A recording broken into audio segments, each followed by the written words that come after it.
جب آپ اکیلے بیٹھ کر رو رہے ہوتے ہیں تو اللہ تعالیٰ کے فرشتے آپ کو روتے ہوئے دیکھ رہے ہوتے ہیں اور وہ جا کر اللہ تعالیٰ کو بتاتے ہیں کہ یا اللہ آپ کا فلاں بندہ فلاں جگہ بیٹھ کر رو رہا ہے، اور پھر اللہ تعالیٰ فرشتوں کو بھیجتے ہیں جاؤ میرے بندے کو چپ کراؤ، لیکن فرشتے تھک ہار کر واپس آ جاتے ہیں اور کہتی ہیں یا اللہ آپ کا بندہ ابھی بھی رو رہا ہے۔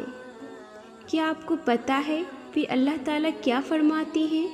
اللہ تعالیٰ کہتی ہیں کہ میرا بندہ اس لیے رو رہا ہے کیونکہ میں نے اس کی ایک عزیز چیز جو اسے بہت زیادہ پسند تھی اس سے چھین لی، اور وہ اس چیز کو واپس حاصل کرنا چاہتا ہے، لیکن مجھے میری ذات کی قسم کہ بہت جلد میں اسے ایسی چیز سے نوازوں گا کہ تمام مخلوق اس پر رشک کریں گی، اور جو چیز اس سے چھین لی گئی ہے وہ اس کے بارے میں بھول جائے گا۔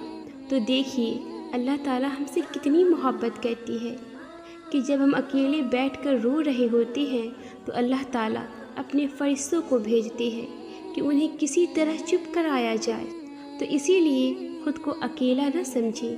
کیا آپ جانتے ہیں یہاں تک کہ اگر آپ خود کو کسی کمرے میں بند کر کے بھی رو رہے ہیں تو وہاں بھی اللہ تعالیٰ آپ کو دیکھ رہے ہیں، چاہے پوری دنیا آپ کو اکیلا چھوڑ دے لیکن اللہ تعالیٰ ہمیشہ آپ کے ساتھ ہے۔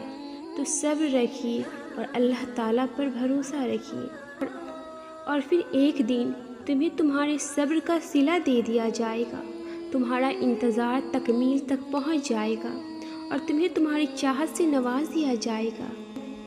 میں نہیں جانتی آپ کا دل کتنی تکلیفوں میں مبتلا ہے، لیکن میں نے حضرت یعقوب علیہ السلام سے سیکھا ہے کہ ایسی تکلیفیں اور مشکلیں ہوتی ہیں جن کو انسان سمجھ ہی نہیں سکتی، اور نہ ہی وہ آپ کے دل کو سکون پہنچا سکتی ہیں۔ دلوں کا سکون فقط دل بنانے والے کے پاس ہے۔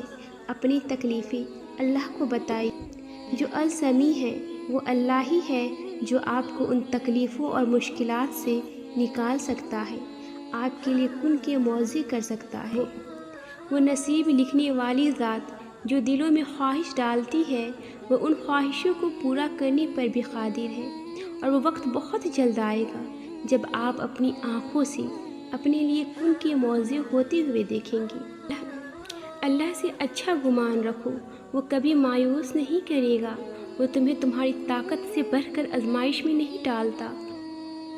ان منزلوں پر خوش ہو جاؤ جو اللہ نے تمہارے لیے چنی ہے، پھر وہ تمہیں ان منزلوں تک خود ہی لے جائے گا جن تک تم پہنچنا چاہتے ہو۔ تمہارا یقین اور تمہاری دعا ہی تمہارا مقدر ہوتی ہے، اور ایک دن تم اپنی دعاؤں سے سب حاصل کر لو گے۔ بس صبر کرو اور بہترین وقت کا انتظار کرو جو اللہ تعالیٰ نے تمہارے لیے مقرر کیا ہوا ہے۔ اللہ فرماتا ہے مت سوچ اپنی زندگی کے بارے میں اتنا، میں نے دی ہے تو کچھ بہتر ہی سوچا ہوگا۔ کیا تم نہیں جانتی جو تمہارے بس میں نہیں ان موضوع پہ قدرت رکھنے والا تمہارا اللہ ہے۔ بے شک اللہ پاک کی بارگاہ میں آپ کوئی بھی دعا مانگ سکتی ہو، کیونکہ دعا کرنے میں کوئی پابندی نہیں ہے، لیکن جس نامحرم سے آپ کو محبت ہے آپ سے زیادہ آپ کے رب کو علم ہے کہ وہ آپ کے لیے صحیح ہے کہ نہیں۔